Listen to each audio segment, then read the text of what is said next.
New this morning, a call to come forward. Right now, Fort Collins police tell us that they are concerned more people could be victims of a man they have in custody on charges of sexual assault. Aaron Moore turned himself into the Larimer County Jail yesterday after felony warrants for sexual assault were issued. Here's what we have learned from Fort Collins police. Moore was a student at CSU when last May, a woman told police he had sexually assaulted her after a night of drinking. The warrants issued included 1 count of sexual assault with a victim physically helpless. Right now, police are concerned that more victims are out there. Anyone who would like to remain anonymous can call Crime Stoppers. That number listed there at the bottom of your screen. The work to rename a street in honor of Kendrick Castillo is expected to be completed this week. Douglas County says crews are replacing the remaining overhead signs for the former Lucent Boulevard on C-470 to Kendrick Castillo Way. Kendrick was killed in the shooting at STEM School Highlands Ranch back in 2019 when he lunged at one of the shooters. His community hailed him as a hero. The work to change street signs in his honor began late last year. It's scheduled to be finished Friday. Many of them are already up right now. If you're driving in the area this week, expect some overnight lane closures. A casino in Black Hawk is planning to appeal a $74 million judgment in a breach of contract case. PCL Construction sued casino and resort owner Monarch, alleging that, among other things, the company didn't pay for work done on its Black Hawk property. That work included construction of a 23-story tower. A Denver district judge ordered Monarch's owners to pay PCL more than $74.6 million. Though the company said it plans to appeal, attorney Stan Garnett said that's easier said than done. For one, Monarch would have to post a bond equal to 125% of the judgment if it appeals. There will be a lot of scrambling back and forth now to determine whether an appeal is really worth it.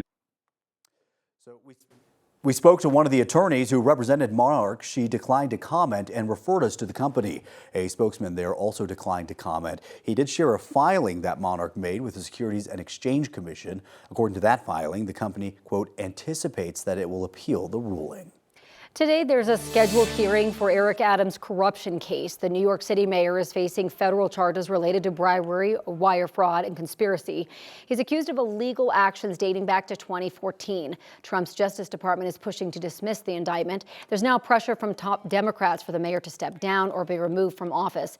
Adams has said he is innocent. So far, 8 federal prosecutors have resigned over the Justice Department's efforts to dismiss the charges. 4 deputy mayors also left City Hall. As of this morning, more than 4,000 U.S. national parks and forest workers are out of jobs. This comes after the Trump administration fired workers in an effort to cut federal costs. The mass firings have led to protests in several major cities. The cuts will soon have an effect on those who work those parks.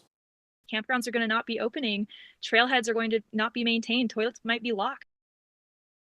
America's parks have brought in $55.6 billion to the economy, supporting more than 400,000 jobs. Layoffs will also impact Internal Revenue Service workers. Layoffs are expected for thousands of probationary workers in the middle of tax season. The cuts at the IRS could come as early as next week. It's all part of the Trump administration's effort to downsize the federal workforce. Officials say the layoffs could mean longer wait times for assistance and delays in tax returns. Experts have some tips for you to get ahead. File as soon as you can and use direct deposit for refunds. File electronically and get an IP PIN for identity theft security. And remember to budget accordingly. Well, the problem with filing early in Colorado is you can't right now. This week, the Colorado Department of Revenue told 9 News the state's e-file system for state tax returns should be online this week. It's just not clear when. The online portal's message tells filers to check in early February 2025 for links to file their 2024 taxes. But since that time has come and gone, we reached out to the state to see what the holdup is. A spokesperson for the department said that the implementation of 26 changes to the tax code, including 14 new tax credits, has slowed down programming of the state's tax processing system, leading to delays. President Donald Trump is detailing new tariffs he says are in the works. They could affect cars, pharmaceuticals, and computer chips and be around 25%. Trump says he'll formally unveil them as early as April 2nd. That is the day after the previously stated deadline for an investigation into reciprocal tariffs. SpaceX landed a rocket off the coast of the Bahamas for the first time. The Falcon 9 rocket was carrying 23 satellites. SpaceX has traditionally parked its drone ships in the open ocean, but it recently signed a landing collaboration deal with the Caribbean that will open new opportunities to the company. And weather-wise, it's going to be on the cold side for today. Meet Izzy. Izzy says it's going to be really, really cold out there. Izzy's an English bulldog. I would think a husky would be thrilled about this. I don't know. I don't know how. Any idea how English bulldogs are with cold? I don't know. Yeah, She's- like let Yeah, me inside. her face kind of says it all. Well, doesn't it? she's also following your advice. She's got all the layers on this morning. She does. That's a good point. Well, appreciate her owner Sheila for sending in Izzy. But again, it's going to be a cold one out there for canines, for humans. You name the creature. It's cold for all of us, including Brianna Fernandez. Izzy's like me. She's like, let's stay indoor, guys. Right now, for those heading out the door, westbound 76 for those in Commerce City, it's going to be an 11-minute drive. We still have the green light there. And same story for those taking I-270. Both if you're heading into I-70 or I-25, not seeing any issues in these two major interstates. So right now, it's going to be a 4-minute drive, 62 miles per hour. Brianna, thank you. A Denver rapper known for his provocative lyrics about drugs, women, and cars is focusing on something new: mental health. Corey Matthias, who goes by Matthias the Great, went viral last year for comments about the stigma surrounding mental health treatment in Colorado, especially for minorities. He's now teaming up with a local mental health clinic to try and convince people to seek help.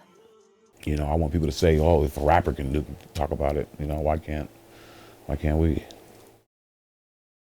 Today on 9 News at 4, our Evan Krugel will show us how Corey's mental health mission has led to an unlikely friendship.